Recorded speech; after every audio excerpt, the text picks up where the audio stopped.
Hey, ski moms, looking for that perfect holiday gift that blends style, comfort, and practicality? Look no further than Skida. Skida makes incredible fleece-lined accessories that are an absolute must-have for every ski mom and her crew. Their hats, headbands, and neck gaiters are not only super soft and cozy, but they also come in the most vibrant patterns that'll make you stand out on the slopes and around town. Skida's products are thoughtfully designed to keep you warm during chilly adventures, whether you're skiing, snowshoeing, or just walking the dog. And don't forget they make amazing gifts for the whole family. With Skida, you're giving more than just warmth, you're giving a little piece of winter magic. Check out their collection now at skida.com. That's skida.com, and gear up for the season in style. Ski Moms podcast listeners can use code ski_moms_20 to save 20%.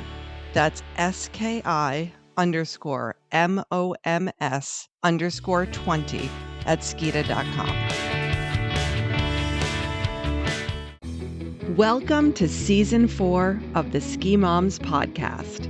We're your hosts, Nicole and Sarah. We are in full ski trip planning mode for the upcoming season, and we have a great new Ski Moms resource to share with you.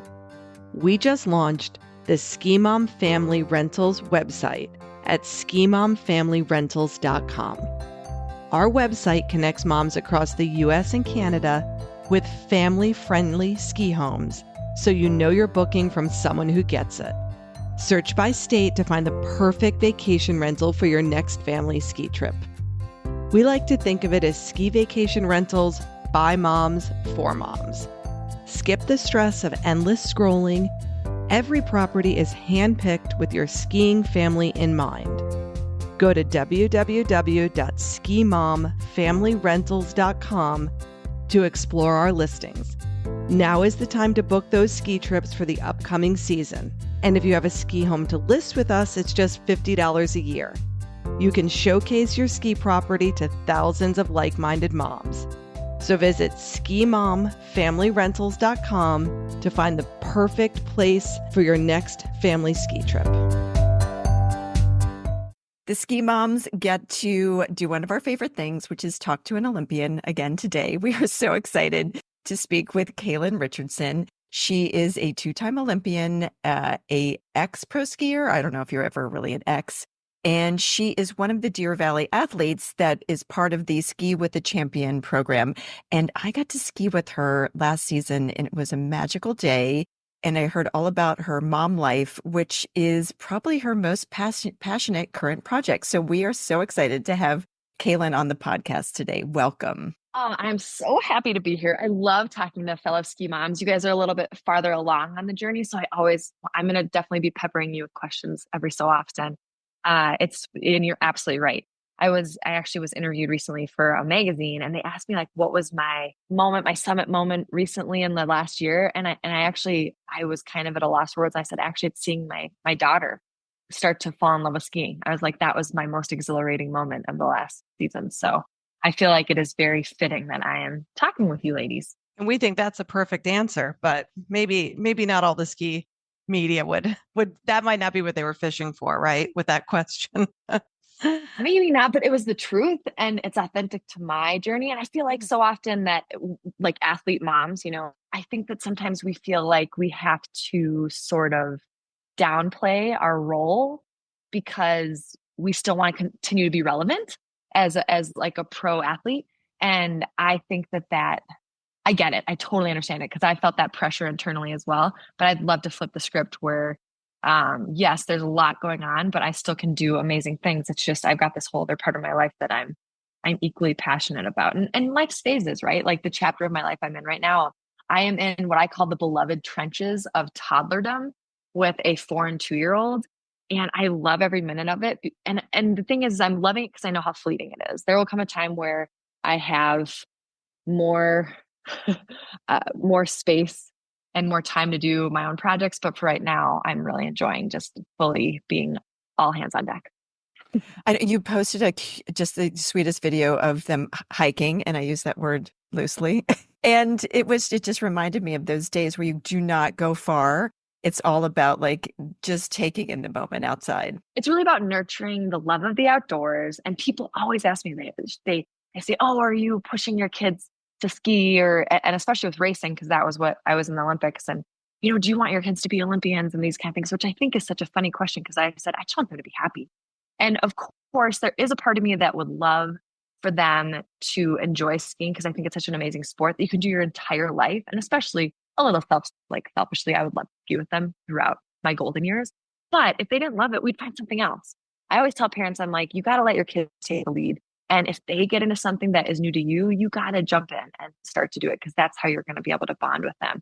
Luckily, so far, so good. Because I feel like when kids can, even my daughter who was 3 last ski season, if she knew how badly some part of me wanted her to like skiing, I think she would have dug her heels in. But we just kept it fun and super relaxed. And it clicked. Like she had one day where she just was following. She just said, "Mom, you don't need to ski in front of me." Or she said, "You don't need to ski backwards. I'm going to follow you." And she just crushed it on this green. And it was so much fun. And she had so much pride. And I mean, she still fell a bunch. But I think that sports, not just skiing, but any sports, is such a great vehicle to build character. And that's what I always tell people. I was like, if you can get your child outdoors and doing any kind of sport, whether it's organized or just something that is physical, it helps teach them about themselves. Do you remember learning? Do you remember your first times? You were in Minnesota, right? I was. I grew up in Minneapolis, right in Minneapolis, basically. And I have 2 older brothers. So it's interesting. I don't really remember my first skiing experience. I recall wanting to do whatever my brothers were doing to their chagrin, actually. So they started skiing and then we kind of fell into ski racing. If you look at the US ski team, I would say that the vast majority come from some sort of pedigree, whether their parents were ski racers or in the industry or that sort of scenario. That was not my family. It was very serendipitous. My dad liked to recreational ski. He always thought it was really fun. And then my mom started skiing when they got married. So she didn't start learning how to ski until she was in her 20s. And they just loved doing it. So there was a community program called Ski Jammers, where it was a weekend program where you just there are lots of little ski areas all around the Twin Cities. There's no vertical, but lots of little ski areas. So you'd get on a bus and you'd ski with kids your age every weekend. And when my brother sort of aged out of Ski Jammers, my parents looked in the yellow pages and found Team Gilboa, which was a local ski team about 12 minutes away at Highland Hills, our teeny ski hill, 175-foot vertical. And my brother started doing it and I wanted to do it as well. And here we are. Okay, but walk us through a little bit more detail. So after you've now graduated from this smaller mountain, I'm assuming at what age, like 12 or so? I am one of the few that I didn't do the ski academy route. I actually made the US ski team from my teeny tiny ski hill, but I made the national junior team. This was ages ago. When I was 15 in 1999 is when I made the US ski team. And the way that it was structured back then is that they had a national junior team and I made the development team, which was the national junior team. And my parents and I talked about going to a ski academy, which any of you mothers or parents listening, it's like an academy is where you train skiing in the morning and then you go to school in the afternoon. And it revolves around skiing. The schedule really supports the young athletes. We talked about that, but to be honest, I loved the idea of coming back to my public high school because I liked the balance where none of my friends, none of them, other than the ones I ski raced with, knew at all what I was doing. I would be gone for 5 weeks at a time and kids would think I'd moved. And then I remember I did really well in a Europa Cup and I'd gotten a sub 12-point result, which was a huge step for me. Like it put me onto the B team.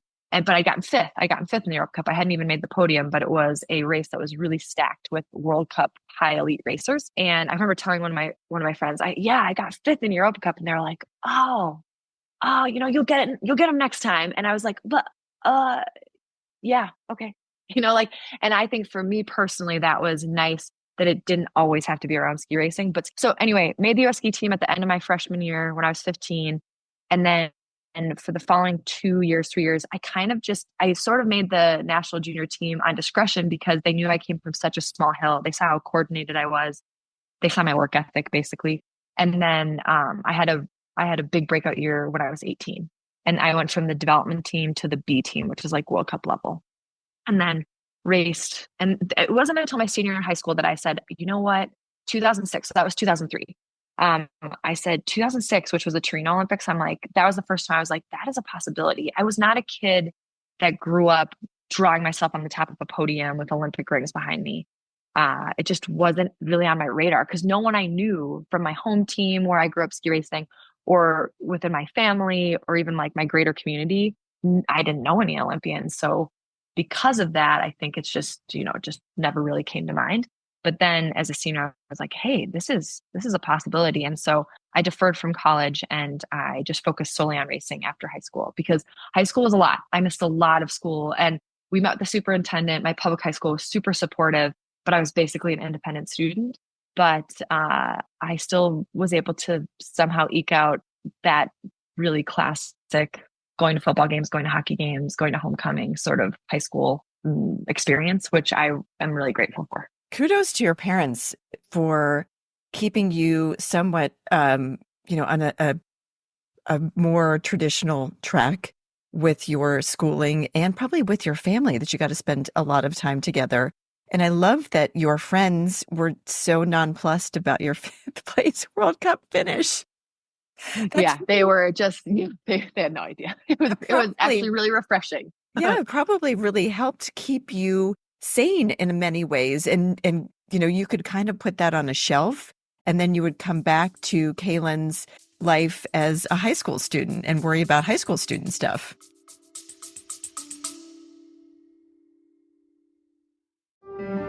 Hey, ski moms. If you're like me, packing for a ski trip can be a challenge, especially when it comes to your boots and gear. That's why I'm excited to share the Diamant Weekend Warrior ski boot bag. We have been using it for a year now, and it's seriously the best ski boot bag out there. And over the summer, Diamant improved the already incredible design and launched their new 2.0 model. And we've got a special 20% off discount code to share with you. The key thing to know is that this bag is TSA approved and fits perfectly in the overhead bin as a carry-on. No more worrying about lost luggage or paying fees to check your boot bag. My ski boots are the one part of my ski kit I never rent. And if they don't make it to my ski destination, my trip's pretty much over before it starts. That's why I love my Diamant Weekend Warrior ski boot bag. The bag is designed by skiers for skiers with a water-resistant and ventilated boot compartment that keeps my ski boots dry and fresh. We've teamed up with Diamant to get you 20% off the Weekend Warrior ski boot bag for your whole family. Just use code SKIMOMS at checkout. Trust me, this bag will change how you travel. And the new Weekend Warrior boot bag comes in 3 colors: Diamant Black, Vermont Green, and Bluebird Blue. Which one will you pick to upgrade your gear? Head over to diamantskiing.com and invest in yourself this season while inventory is still in stock.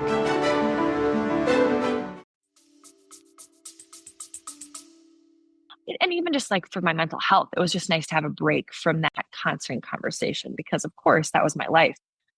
From the time I was, a sophomore in high school, basically, I was an elite racer at that point because I was in Europe a bunch and doing Europa Cups and that kind of thing. So I still tell parents, I'm like, make sure that your kids have some sort of balance, and that balance really depends on the individual. Where I see some student athletes they're super focused and really intense, and that works for them. And then I see others where if I see them start to struggle, I say they just need a little bit more balance, probably. So then you were probably pretty young when you were living independently. What was home base for you? After sophomore year, we were based out of Park City. And then I started spending my summers in Park City. And luckily, I remember you guys, moms out there will really appreciate this. And especially now that I'm a mom, I appreciate this so well because I remember it so clearly. I was 16 and I had two friends that were 18 and one that were 19 that were going to be renting a condo in Park City for the summer.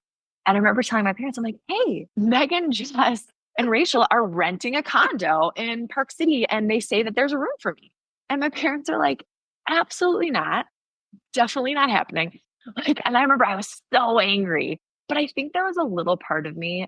One thing I will applaud my parents and my younger self is that I think there was a part of me that's like, yeah, that's not going to fly. And also I knew that I probably was not going to flourish. I was actually a really good kid. Like my parents didn't worry about me necessarily making bad decisions. It just wouldn't be the right environment for their 16-year-olds. But my parents were just like, no.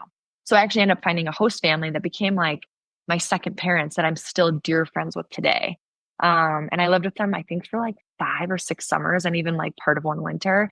And my kids consider them their grandparents. They live down in Salt Lake. And I'm so happy that I have Peter and Pam in my life. So it all worked out. But yes, I think it is pretty fun where I'm like, I remember so clearly saying, don't you guys trust me? And they're like, we trust you. We don't trust other teenagers. And I was like, okay, fair. You make a good point. There's nothing like the misguided confidence of a 16-year-old. I remember there was one summer, Sarah and my daughters are friends, and they were going to go move to Nantucket for the summer and get jobs. And, rather than put the brakes on, we just said, oh, let us know how the planning goes on that. Because who's going to rent a 16-year-old? How are they going to get out there? Okay, so we know you had a storied career. You had Olympics. You had all of this success. Now, the ski moms are not too preoccupied with racing. I mean, we love the fact that you've achieved all of these things, which is just fantastic. And we'd love to see women ski fast. But we're really interested today in how you turned into this fantastic mom, adult. You're in charge of little people.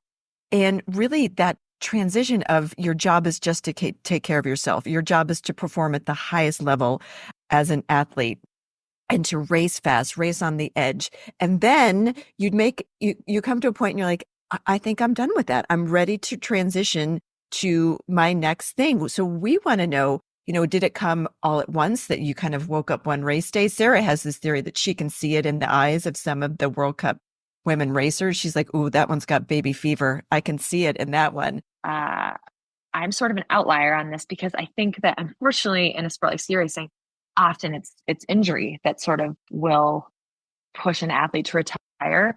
When I made my second Olympics in 2010, it's interesting. The moment I knew I'd qualified, I sort of had this little seed planted where I said, I think I'm done with racing. I said, this was my big goal. I've achieved it.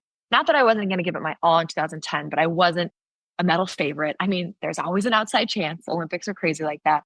But I just knew that I was so curious about other parts of life and also other parts of skiing where I loved to free ski. And the thing about racing is it's so like curated. Your life is curated. Like everything to this day, I could tell you exactly the next calendar year, basically day to day, what I would be doing if I was still a World Cup ski racer.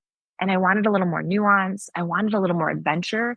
It's very adventurous to be a World Cup ski racer, but I'd done that. So I was like, I also knew to get to that highest echelon of getting podiums, I knew what it required, especially mentally. And I just don't think I was willing to work on the mental part of my sport, for better or worse. That's a whole nother podcast. But anyway, so after the 2010, I knew I wanted to continue to ski race and I was really interested in the backcountry. I was interested in big mountains outside of the resorts. And through a couple of different things happening, I ended up winning a contest in Utah at Canyons Resort, which is now part of the Greater Park City Resort. And I was their ultimate mountain gig winter. My first post-winter of being a World Cup ski racer, I lived at the Waldorf Astoria and I skied powder like every day. And then I parlayed that into being their ambassador for 2 or 3 more seasons. And for me, I think this is not very glamorous, but I just said, if I can milk my mediocre 2-time Olympian status as long as I can and just continue to ski because I love it so much. And one thing that I'm super passionate about is seeing people have the joy I feel when I ski, because I think that a lot of times they're misled to think that what I feel when I'm going really fast down a big line in Alaska or just a great powder run in Utah or just even carving a turn on a groomer that just feels so clean and so wonderful, that is any different than what they feel when they do their first black diamond or their first blue square. If they're trying to level up, it is the exact same feeling of exhilaration. I really tried to continue to learn more about the backcountry, learn about big mountain skiing. And then as it so happened, because Canyon sponsored a Warren Miller segment, they asked me to, they basically told the Warren Miller crew, hey, we've got this ambassador, you need to ski with her for one day. When that happens, now I know because I've been in 9 Warren Miller movies now or 10 or something, that they were definitely like, oh man, we've got this girl who knows if she can ski. We'll take her for one day. Hopefully it's not horrible. Maybe she'll make the movie. Probably not. Anyway, that first day, I could tell it was like a tryout. And I'm not going to get into it, but I did well. And they said, hey, do you want to join us for the next 2 weeks? And I said, oh my gosh, this is a dream come true. I've always wanted to be in Warren Miller. And that helped me get sponsors, get some relevancy. I won a free skiing competition in snowbird. And that's when I realized that I was like, I can take all of what I've learned as a skier, and I did all 4 events. So I did the very technical slalom, which is the really quick footed one. And then I also did downhill, which is the really fast one. So really anything in the backcountry, whether it was a really technical shoot or a huge line where you had to go really fast, I was comfortable with and I enjoyed it. I enjoyed the challenge of it. There wasn't for like, I always said that in racing, I was a jack of all trades, master of none. But in big mountain skiing, that was such an asset. So all of a sudden I was like, oh, even the way I ski, one thing that was the bane of my speed in racing is that I loved the feeling of the edges. And when you create more friction, you're slower. I had a coach that was like, you're just throwing anchors every turn. He's like, you're too hard on your edges. But I'd make these incredible angles. And when I started filming, I think I said once, I was like, oh, if I'm creating too big of angles, I don't know why I said that. And the filmer looked at me, the cinematographer, he's like, are you kidding? He's like, we love seeing powerful female skiers. Keep it up. And I remember it like a light bulb went off. I'm like, oh, this is what I was supposed to be doing all along. So I also knew that Chris Davenport is a friend and he's been able to create, like, I always say, like how, like managing the empire. He does camps, he does speaking, he's a mountaineer, and I'm very different than he is, but I loved how he was so multifaceted within the ski industry. And I remember thinking, that's what I want to do. And so as I was becoming more of a pro skier, I was creating these relationships with resorts and skiing with corporate groups and working on my ability to articulate what it is to me to ski so that I could do that to bigger groups. And as it so happened, Deer Valley started this program, and I was not on Deer Valley's radar because I'm not a freestyle skier. I was an alpine skier, and Deer Valley has a long running freestyle partnership because they have the World Cup there. They have the moguls and aerials World Cup there, but I'd never really been there that much. So they kind of threw my name in the ring for being part of the Ski with the Champion program. And they kind of said, she seems great, but we don't know her. But then as it so happened, my friends at Warren Miller gave me a call that winter, and they were doing a tribute to Stein Eriksen, who was synonymous with Deer Valley. And he had passed away. And they're like, we're going to do a segment honoring him, and we need a local skier that can really carve groomers. Kaylin, are you around and available? Somehow I was home. We had 4 days to shoot. It was glorious weather. We had everything you'd want for this segment. And I was able to talk about how much Stein had impressed me and like what he was able to do on one skis. It still just blows my mind. And that little segment, they became familiar with me. And they said, hey, we'd love for her to be a part of the program. And that started my relationship with Deer Valley. And I think that this is my 8th or 9th year at Deer Valley now, which gone by so fast. And it is, Deer Valley is a dream.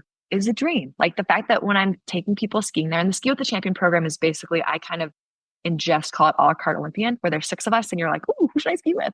And it's the ski experience. I'll definitely give tips, but it's really about taking a family or a person or a group of people skiing for the day and saying, what do you like to ski? Like, and I'll watch them ski one run, and very quickly I will think in my head, these are the runs that will be the most fun. Like it's basically my pleasure and my job to make sure you have the best day, given the conditions, that you can have that day with me. And then I'm just an open book. I say you can ask me about anything, and I would love to regale you with stories, or we can be quiet and feel the vibes of the mountain, whatever you want. And I always say that I gauge a good day skiing by how many smiles there are. And if people are smiling when they're skiing with me, it's a job well done. Do you ever go through the NASTAR course against them? Yes, because part of the Ski of the Champions is we can get into the NASTAR for free. So I always offer it. I say, hey, we can do the NASTAR. Most of the time I'm on free skis. And it is funny because sometimes like I'll ski with some very good skiers sometimes, especially for corporate groups. They'll always be like some dude that is a very good skier. Maybe he skied in high school or maybe even skied in college. And he's like really gaming to beat me. And like, I have been beat on NASTAR a couple of times. And they're always like a little bit sheepish because they feel like I'm going to offended or whatever. And I'm always like, no. And they're even like, can I tell people I beat you? And I'm like, absolutely. And they're like, but were you actually racing? And I'm like, you guys, I'm a 40-year-old woman. I always tell them, I'm like, for me to try to go as hard as I can and get injured, it's like, if I can't ski, that's my livelihood. So yes, I'm skiing and I'm a very good skier, but my friend Eric Schlope, who is an amazing skier, Olympian, world champion medalist, he explained it so well. He said NASTAR is like mini golf, where if you were going to go play a round of mini golf with Phil Mickelson and you were an amazing golfer, there is a chance that you on one hole, you could get a hole in one and he could do it in two, right? And you on that hole, you beat him. But there's nothing to differentiate the amazing golfer he is and the very, very good expert golfer you are. But there is a difference. It's just there's nothing to prove the difference. And I loved when Eric explained that. And I would never say that to guests because I want them to be psyched. They should go home and tell people they beat in the Olympian. People do ask me when they're like, how am I so close to you? And I was like, well, if we were on like a 65-second GS course on steep, icy slope, like, no offense, I'd annihilate you. But and I was on race skis, but like, I'm not going to say that. And also like, I don't really have any hubris because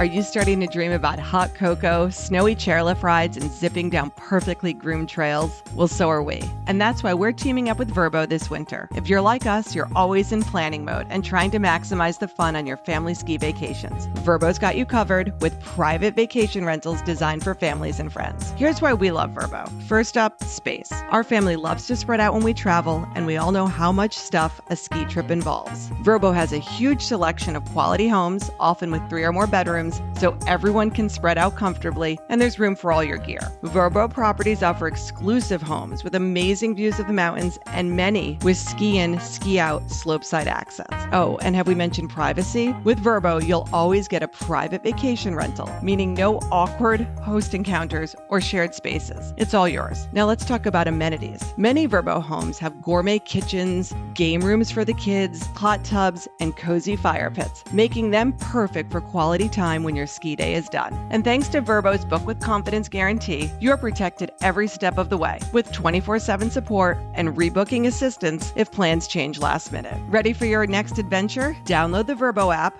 or check out vrbo.com for trusted, family-friendly getaways and plan a stay everyone will love. This winter, we'll be sharing some of our favorite ski properties on social media. Make sure to follow along and get inspiration to plan your next trip.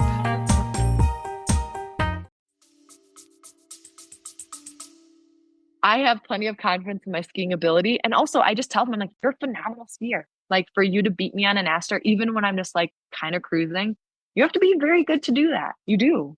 It doesn't happen that often, but it does happen. Well, I'm not sure I agree with all that because I did beat Nicole on that NASCAR course. Sarah, I'm a professional and I was saving myself for the season from injury. So I'm going to take Kaylin's line that I've got a long season and I cannot get injured in a race. And also, I'm going to start saying that sometimes I have to throw anchors down to slow myself down. Totally. You're like, you know what? I was getting a little fast. I don't want to jeopardize my season for one NASCAR glory run. So I had to throw some anchors. I'm going to use all of it. I'm going to tie it all in together. You and I skied parts of Deer Valley. I have been there many, many times. So we're lucky enough to get to ski with you. You took me to places that I have never skied before. It was a busy day because they had just gotten, I think, like 8 to 10 inches that night before we skied. And it was so worthwhile. You're super fun to chat with, as people will get from this podcast. But you also knew the perfect places for my friend Henry and I to ski.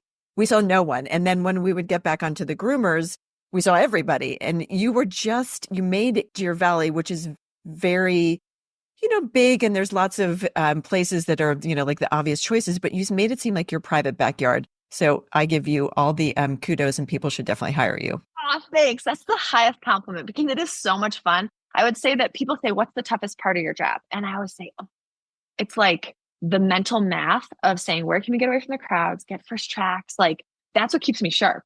I kid you not. Like, I love crossword puzzles and I'm a huge NPR nerd. So weekend edition, like the puzzle, I'm always like, I think it's so much fun. So thank you. And you ladies did so well. And one thing I will say is taking women skiing is so rewarding because I feel like mothers, and this is a generalization, but I think that there is more than a nugget of truth. We put others in front of ourselves all the time. And like, thank God for that. Thank God for moms, right? That we have that ability, whether it happens, if it's just in you or it happens when you give birth. But it's so much fun to make it about what's most fun for them. And also, I think that women are sometimes more hesitant. I mean, we see this in the workforce all the time, where in interviews where they say, oh, do you have this skill set? A woman is far more likely, this is statistically proven, to say, well, no, but I can. Where a man will just say, absolutely. And they'll just learn as they go. Where I so often I'll ski with dudes and I love them. Like I love men. I love taking men skiing as well. Where I'll be like, oh, you know what kind of ski are you? And they're like, oh, like I'm a super black diamond. Like I'm a double black diamond expert. And I'm like, okay, cool. And I always take them on a blue to see. I'm like, let's see what this is. Cause like a double black diamond Michigan skier. And like, I'm a Midwesterner in my heart and soul. I always say that I'm a Minnesota native, Utah local. That can be a little different than a Utah double black diamonder. But then women, they will very often downplay their ability. And then they'll just be more hesitant. And just to be able to give them a couple tips, like feel the front of your boots, keep those hips up and forward, and being able to take them on something like I did with you and Henry. I'm like, ladies, look at what you just skied. We skied Mayflower Bowl and you guys crushed it. And it's just one turn at a time. It's so much fun to be able to utilize my gosh, over 30 years of skiing knowledge and being able to bestow it on a guest and help them achieve something that really makes them feel all the goodness of the day, of what skiing is about, what being in the mountains is about. People always ask like when I'm going to retire, and I said, I mean, the hope is that I don't. Like I want to be that like 80-year-old ski instructor. They're like, there's crazy Kaylin. Like she has a couple people that hire each year, but she's just kind of around. How far in advance do people need to think about booking a day with you? How do they do that? And add-on question, you were mentioning that Nicole skied with you on a busy day. Do you think that we should be looking for a busy day or a less crowded day? Does it matter? I'm going to answer the second question first. If you have the luxury of scheduling your ski vacation when it's not a super holiday weekend or period, I would say definitely do that. Those off weeks when it's not like before or after President's Day or MLK are great. Like early January after the holidays can be awesome. But I do understand that with kids in school, most moms we just don't have that luxury. If you are able to schedule or like to hire me or another Olympian, the other 5 Olympians are phenomenal. And also the ski instructors at Deer Valley or any resort, like if you can get a ski instructor, because it allows you to cut lines, that's a huge asset on those busy holiday weekends, because sometimes I feel like you can get twice as many runs, but it's expensive. Skiing is such an expensive sport. And I think that a lot of resorts are trying to do different things, especially for families, to help do that. But the barrier of entry, I'm not going to lie, it is tough. It doesn't make me love the sport less, but I do hope that there will continue to be a sort of movement to try to make it more accessible for far more people. But if it's the holidays and you are lucky enough and you're blessed enough to be able to book an instructor, an Olympian, someone that can budge lines, that can really give you the bang for the buck to get more vertical and more skiing in your day. And then as far as booking me, I book out in advance. Like I'm fairly popular. There's no way to say that without sounding like a total gosh. Like I have a popular offering right now. And so I legitimately could probably ski every day of the winter, but I do have to schedule days off because I need to give my body a break. But yeah, I think that if you're thinking of skiing at Deer Valley and you would like to ski with me, just go on the website, Deer Valley Ski with a Champion, and you can call the supervisor and they'll tell you the dates that you could say, we're looking to ski with her these dates, and very quickly they can access the calendar and say she's available, she's not available. And then if I am not available, they can tell you about the other Olympians. It's definitely a very, very cool, very bespoke program, really, and trying to make it really special for you, because it's expensive to ski with an Olympian for a day. And I always tell people, I'm like, to try to bring down costs, if you can go on a ski trip with another family or 2 other families and go in on lodging, you can stay at these amazing properties and like get a really cool lodge experience. And a lot of times ski in, ski out. And it just being able to split it between, like, kids can sleep on couches. Like my daughter always knows when we go on vacation, she calls it a holly nest. We just put a bunch of blankets and pillows and she sleeps on the floor. She's 4 years old. And then of course my 2-year-old's still in like a pack and play basically. But even like 12-year-olds, they can sleep on the floor, like, or pullouts, like, and I think it's so much fun to go on trips with families. And then also during the holidays, there's a family value package where if you book through Deer Valley at one of their lodging, for every paying adult ticket, kids 12 and under ski free. So it's like, if you're thinking about that, you're like, oh, that would really help, because lift tickets are expensive. And the Icon Pass is really helpful because Deer Valley has the days with an Icon Pass. And one thing I did want to ask you is, how are you starting to learn the new terrain? Because I know there's 3,700 new acres coming up. I don't think they're all opening up this season, but are they letting you sneak in there so you can start to learn the layout and to start to understand how that is going to be skied? I am one of the lucky few that has skied some of the new expanded terrain last year for a bunch of different photo shoots and film shoots. And it is so exciting. There's been all this talk. I mean, haters are going to hate, right? You're going to go to any kind of comment section and they're just going to say things that are untrue. Where I've heard there's been sort of this moment they're like, it's all beginner terrain. Yes, there's going to be more beginner terrain, especially this season. 316 acres of new terrain are opening this season. So this is, I would say this is kind of like the soft opening. Deer Valley East Village is opening this season with a structure that is going to be utilized for about 2 seasons before it's totally up and operational, but they'll still have the complimentary ski valet down there off Highway 40. It's going to help be such a great opportunity for getting out of the quagmire that is Park City when it's a really busy time for those skiers that are maybe staying in Salt Lake that want to ski Deer Valley for a day, or those that are maybe even skiing like farther out in Kimball Junction, which is still part of Park City proper, but you can jump on 40 instead of having to go through the main area of Park City, which just can get bogged down. It's not really made for a huge amount of traffic. It works, and that's all ski towns. Like Park City is not alone in the fact that when it comes to those big holidays, that there's just traffic. That's what happens. So 316 new acres. The new longest run at Deer Valley is going to be 4.2 miles long, and it's a green, and it's going to take you from the top of Flagstaff Mountain all the way to the new base in the East Village. And I'm so excited because my daughter, I think she will be capable of that. Like she can do greens like a boss. And that is such a long run. We're probably gonna have to have at least 2, maybe 3 chocolate breaks on the way down, which I'm totally into. Like I always tell people, and I think Nicole, you said it really well, where if you live somewhere that is not the mountains and your kids like to ski and they're young, they will have just as much fun at your local mountain. Or maybe you travel 2 hours to like northern Minnesota or northern Michigan or someplace else in Ohio where it will just be a far more economical ski trip. So foster that love for the sport, get them the stamina because the runs are so much longer on the West Coast. And especially, I mean, until they're about maybe even 10 or 12 years old, you want to just keep it fun. Maybe 9, depending on your kid. But what I see too often, one of the mistakes I feel like families can do is that they invest all this money on this dream ski vacation and they have young kids. And it's hard because I get it. Like you can just see dollar signs just fly out the window when your kid takes 2 runs and just says they're tired or they're feeling the altitude because they're dehydrated or they're just, they're just gassed from doing one long green run. Like when I take my daughter skiing, we ski maybe 2 or 3 runs, but I live in Park City. We have a ski pass. That's fine.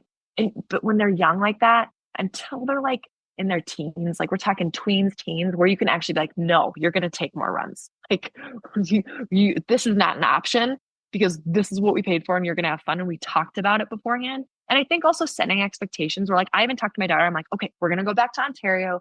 We're going to take at least 1 run. Then you can decide if we're done or not. Just so she knows, I think so much with kids is they like, especially with toddlers, is if they know what's about to happen, the transition's so much easier. They feel like they have some sort of autonomy. I mean, that's the same with us as adults. Like we wouldn't want to be thrown into some situation where like, wait, what now? So I'd say that if you're going on a ski trip with your children, you're going to say, hey, we're going to go on this amazing ski trip to the mountains. We need to hydrate. We need to get to bed early and we're going to ski the whole day. We can take a break for lunch and like hot cocoa breaks, but like, I expect you to ski all day. Are you up for that? Make them give you the verbal yay or nay. Because if your kids are like, nah, I'm not into it, it's not worth it. Because like you'll just be bummed, they'll be bummed, and it's better just to do a different trip they're excited about. Because these 18 years you get with your kids, I mean, I was just looking at my daughter this earlier today, and I just like held her face and I told her, I love this face. I love her face so much. I want more time with her. So it's like the time we do get, make sure it's time that they enjoy it because you'll enjoy it together so much more. And don't get me wrong, ski vacations are magical. I ski with so many families where they just have so much fun at skiing together, but it's like one of those things you can't really force. And if you do force it, it can be a tough one when you look at what you spent. I think that is very savvy. And, I'm lucky enough that I have a 16-year-old and a 19-year-old who want to ski with me. I mean, first of all, because I pay when they ski with me. But second of all, because it's what we do. It's how we bond, and it's how we really get deep on those chairlift rides. We have some great conversations. I mean, some silly conversations as well. But I just remember those early investment years, as you were saying, were so important. It's the groundwork for what I have now. And one of my tips, I do love what you were saying about the toddlers, but Sarah was talking about the special robot socks one of her daughters had in the morning to help her get motivated to ski. And I remember, packing snacks and asking them, which snack should I put in your right pocket? Do you want the cheddar bunnies or the jerky? Not saying like, oh, do you want to go skiing or day to not, but more of like, how are we going to load you up? And then they were getting invested like, ooh, I got my favorite socks and now I have my favorite snacks in my right pocket. And just those little tricks. I love that. And you can give them choices. Are we going to do this run or that run? Do you want to go ski through the trees? And let's have a little meeting at the bottom of the hill. Are we done, or we're going to do one more? Exactly. And I think that that's parenting 101, is that if they feel like they are in charge and you are giving them two options that you are equally happy with, they don't know. And it's not that you're not gaslighting your kid. You're just trying to give them the choice. And I think you're absolutely right. And one thing I have seen, I've skied with some young kids as clients and guests, and skiing should, once they get to a certain age, around 3 or 4, yes, have those snacks and healthy snacks. And like when I said the chocolate break for my daughter, chocolate's like really fleeting. She gets like one chocolate because she likes carrots. She loves raisins. Raisins are a huge one for us. They're sweet. They're yummy. But I see sometimes where the kids, it's more about the actual treat, the chocolate, than it is about the skiing. And I feel like that can become a behavioral problem where I'm like, no, they should understand the skiing is the treat. And Holly does understand that, where I'm like, sweetie, this is so much fun.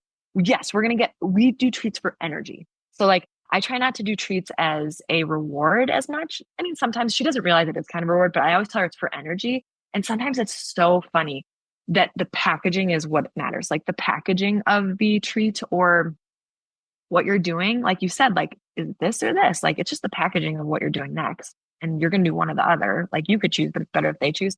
So I was telling her, I'm like, all right, we need an energy break. So she'll get like a little bit of chocolate, but we have like trail mix with chocolate in it. But I see so often where parents are like, all right, if you do this run, you get a Reese's peanut butter cup, like a big one. I'm like, they're just teeny little humans. You're just giving them so much sugar. And they get so focused on the peanut butter cup, they don't even ski. They just like, I always tell Holly, I'm like, skiing is so much fun. And I'm like, but we need some energy. And like, I'll see like when her energy starts to go down, like just bring it back up. But I do try to tell parents, if you want them to be lifelong skiers from a very young age, show them how excited you are to ski with them. Like I'm always like, Holly, this is my favorite part of the ski season is skiing with you because it's so much fun.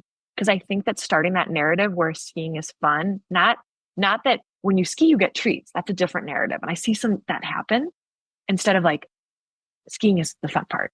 And then like you get some energy stuff in there. So we always love to wrap up our podcast with our favorite question, which is, what does après ski look like for you and your family? At this phase of my life, après ski is a lot of times just hustling home to be with my kids. But I will say that if I have a girlfriend in town, there's a relatively new, it opened last season. It's called the Sticky Wicket. It's a bar above Royal Street Cafe at Deer Valley, right in the middle of everything. It's right up in Silver Lake Lodge at Deer Valley. And it's such a cool vibe. They gave it a really retro kind of 70s into the 80s vibe. Like I think they like to say like the golden glory days of skiing, where I feel like we're still in it, but I get what they're saying.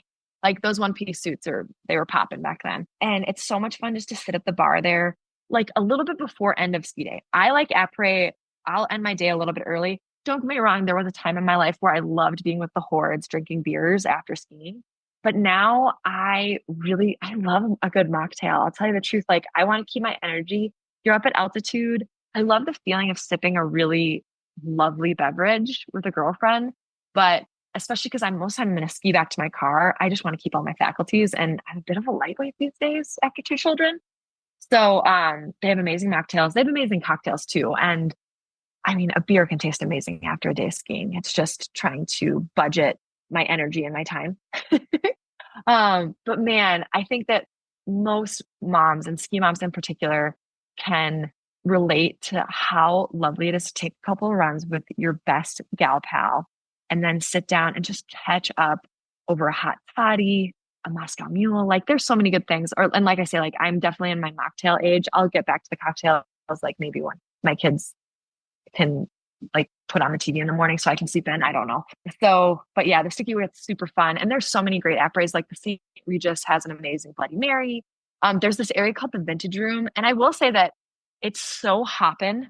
Like it kind of overwhelms me, but it's like a dance party there during the holidays every evening, and during Sundance, it's just crazy. I would love to just be a fly on the wall. So maybe at some point I'll have some swanky friends in town that want to go to the Vintage Room, and I'll just take in the scene. But for me, the best kind of apres is just connection with friends or even my family. Like apres can be peanut butter and jelly sandwiches in the lodge and hot chocolate after skiing, and looking at my little kiddos and seeing their rosy cheeks and how tired they are, but how much fun they had. That's pretty fun experience as well. Well, we've absolutely loved speaking with you, and your joy is infectious in person and on the podcast. So thank you for sharing that with us. And I look forward to skiing with you again. Oh, Nicole, I can't wait. You are one of my tops. So whenever you're in Deer Valley, I will do my best to clear my schedule and we will go for some runs, because hearing you just laugh as you ski, that is one of the best things. I just love that a lot of times people laugh afterwards, but the fact that you actually were kind of giggling as you were skiing, you couldn't have done something that gave me more joy. So thank you. Hey, Ski Moms, it's time to elevate your après game with the new Ski Moms Après Ski Cocktail Book. Packed with delicious recipes, this book has everything you need to mix up cozy winter cocktails and refreshing sips for celebrating after a day on the slopes. From warm spice classics to creative new favorites, there's something for every ski mom. And even a few mocktails. Grab your copy now and bring a little extra magic to your next après ski gathering. You can get your copy at theskimoms.co or on Amazon. Cheers to good times and great snow. Hey, Ski Moms, we hope you enjoyed today's episode and got some great tips for your next family ski adventure. If you had as much fun listening as we did making this episode, we'd love for you to hit that subscribe button so you never miss out on our latest episodes. And don't forget to rate and review us. Your feedback helps us bring you more of the content you love and helps other ski moms find our podcast. Plus, we love hearing from you. So whether you're on the slopes or just dreaming of your next snowy getaway, stay connected with us. Follow us on social media, share your favorite episodes with your friends, and let's keep this awesome community growing. When it comes to finding the perfect holiday gifts for your skiing family, Ski House has you covered. With 3 convenient New England locations, Ski House is your one-stop shop for everything from skis and snowboards to cozy apparel and stocking stuffers. Their incredible selection means you'll find something for every member of the family, whether you're shopping for seasoned pros or little shredders just starting out. And what truly sets Ski House apart is their top-notch customer service. The expert staff at Ski House take their time to understand your needs, helping you pick the right gear to make this winter unforgettable. Plus, their warm, friendly vibe makes holiday shopping feel less like a chore and more like part of the season's fun. So stop by Ski House today and see why they're a favorite for families who love the mountains. And don't forget, Ski House has gift certificates too. These in-house cash rewards are perfect for those hard-to-shop for skiers to get exactly what they want. Ski House, helping you make memories that last a lifetime. Visit Ski House in Woburn and Framingham, Mass, or Salem, New Hampshire. Or go to skihouse.com to browse all the latest gear. We're all about making it easier for moms to spend less time hunting down the right gifts so she can spend more time skiing. Check them out at skihouse.com. That's SKIHAUS.com.